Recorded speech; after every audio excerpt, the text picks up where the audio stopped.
नमस्कार बच्चों, ये है आपकी डे 59 की क्षेत्रफल और परिमाप की वर्कशीट। आइए देखते हैं इसमें क्या दिया हुआ है। पहला प्रश्न है, निम्न आकृतियों का वास्तविक और सन्निकट क्षेत्रफल लिखें। वास्तविक का मतलब है जो इनका निकाल कर आएगा, और सन्निकट वो है जो इनके निकट हो, अप्रोक्स हम लगभग जिसको बोलते हैं, नियरेस्ट। ठीक है, तो ये आप देखते हैं, ये देख रहे हैं, ये किसकी फिगर हो गई? आयत की। आयत का क्षेत्रफल निकालने के लिए क्या करते हैं? आयत का क्षेत्रफल निकालने के लिए हमारा फॉर्मूला था लेंथ गुना ब्रेड्थ, लंबाई गुना चौड़ाई। तो आप 1.6 को 5.4 से गुना कर देंगे, इन दोनों को दिया गया है। फिर इनको गुना करने के बाद कितना आएगा? 8.64। ठीक है, ये इसका वास्तविक क्षेत्रफल हो गया। लेकिन हमें दूसरा भी बताना है, सन्निकट क्षेत्रफल। तो वो कैसे बताएंगे? 8.64 है ना, ये किसके नियरेस्ट होगा बच्चों? अगर पॉइंट के बाद 5 से ज़्यादा वैल्यू होती है या 5 होती है तो एक डिजिट हमारी, एक संख्या हमारी बढ़ जाती है। तो 8.64 है, इसका निकटतम होगा 9, तो आप 9 लिखेंगे। ये वाला देखो, ये भी एक आयत है, तो इसका क्षेत्रफल क्या होगा? लंबाई गुना चौड़ाई, लेंथ इंटू ब्रेड, तो 6 इंटू 2.8। आप इसको गुना करेंगे, क्या मिलेगा आपको? 16.8। अभी देखो पॉइंट के बाद जो है 5 या 5 से ज़्यादा है, 8 है, तो ये इसका निकटतम क्या हो जाएगा बच्चों? 17। तो 17 इसका सन्निकट क्षेत्रफल होगा। अगला प्रश्न देखते हैं। अगले प्रश्न में, मोहित 20 मीटर दक्षिण की ओर चला। ये देखो बच्चों, ये हमारा जो है डिस्टेंस, वो डायरेक्शन स्केल होता है। नीचे हम साउथ लेते हैं, दक्षिण लेते हैं, ऊपर हम नॉर्थ लेते हैं, उत्तर लेते हैं, और इस तरफ हम सीधी तरफ लेते हैं ईस्ट, पूरब, और इस तरफ लेंगे हम वेस्ट, पश्चिम। तो अगर दक्षिण बोला है तो नीचे की ओर जाएंगे, पूरब बोला है तो दाईं ओर जाएंगे, और वेस्ट बोला है तो बाईं ओर, इस तरीके से। ठीक है, मोहित 20 मीटर दक्षिण की ओर चला। देखो 20 मीटर दक्षिण की ओर मान लेते ये मोहित है, 20 मीटर हो गया, दक्षिण की ओर चला। फिर वह अपनी बाईं ओर मुड़ गया। अच्छा, मोहित इस दिशा में जा रहा है, तो उसका बायां कौन सा होगा? ये वाला। और 30 मीटर चला, तो 30 मीटर वो बाईं ओर चल दिया। फिर वह बाईं ओर मुड़ा, अब उसका फेस इस तरफ है, तो उसका बायां कौन सा हो गया? ये वाला। और यहाँ से वो 25 मीटर चला, और फिर से वह अपनी बाईं ओर मुड़ा। अब बाईं ओर कौन सी होगी? उसके इस तरफ है, तो बाईं ओर जो हमारी तरफ। और 30 मीटर चला, तो 30 मीटर यहाँ आएगी। उसके द्वारा तय की गई और कौन सी ज्यामितीय आकृति बनी? ये देखो, ये 20 है बच्चों, और ये 25 है। ठीक है, अगर ये पूरी 25 होती तो हम इसको आयत बोलते, लेकिन ये 30 इधर है, और यहाँ पर जो है डॉटेड आएगा। यहाँ पर या तो 25 होगा, या तो यहाँ पर 20 होगा। इस क्वेश्चन में थोड़ी सी मिस्टेक है, आप यहाँ पर 25 करना। तो अगर हम इसको 25 कर लेंगे, फिर ये कौन सी ज्योमेट्री बनेगी बच्चों? आयत। और इसने कितनी दूरी तय की? इन सबको आप जोड़ दोगे तो तय की गई दूरी, यहाँ लिखोगे आप, दूरी बराबर है 25 जमा 25 जमा 30 जमा 30। 25 25 50, 3 80, 3 110 मीटर की दूरी आएगी इसकी।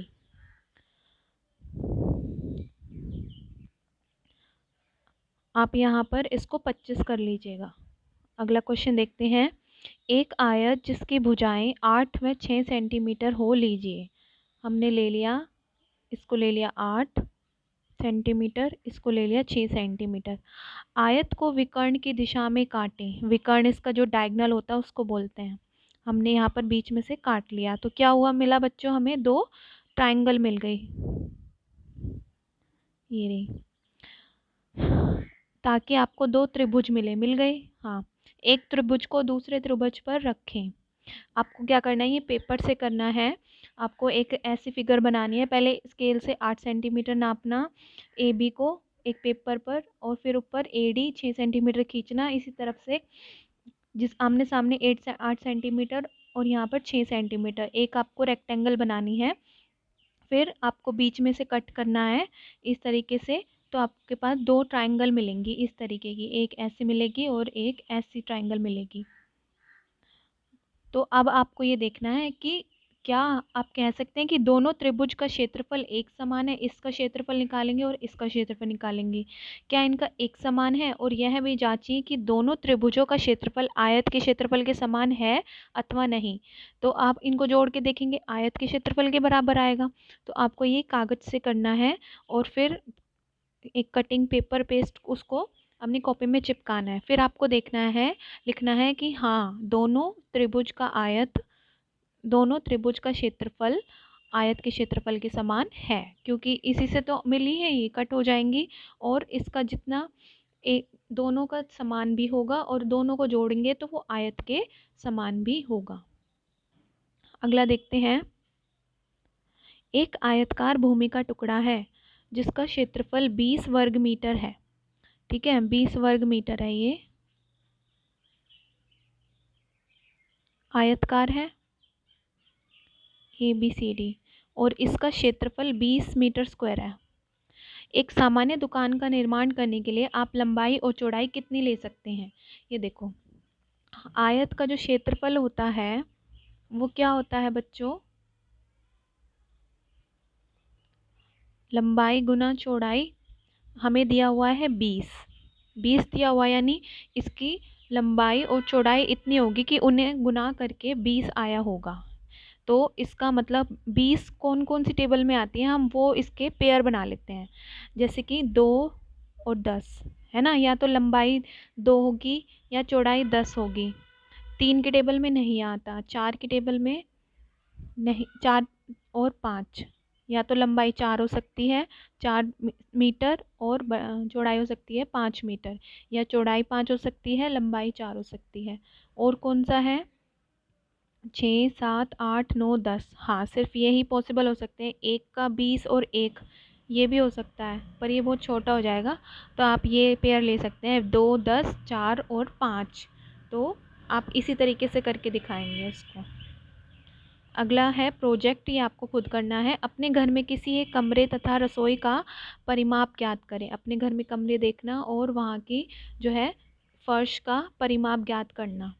इसके लिए आप डोरी का उपयोग कर सकते हैं, साथ भी यह भी जाने कि किसका परिमाप अधिक है। रसोई का कर लेना और कमरे का कर लेना।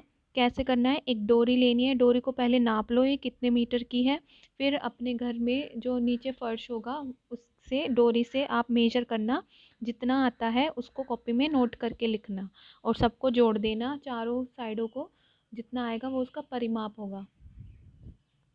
दूसरा प्रोजेक्ट है, अपने घर की किसी मेज का तथा पलंग का क्षेत्रफल ज्ञात करें। क्षेत्रफल को मापने के लिए आप अपनी किसी एक कॉपी का उपयोग कर सकते हैं। यह भी बताएं कि किसका क्षेत्रफल अधिक है।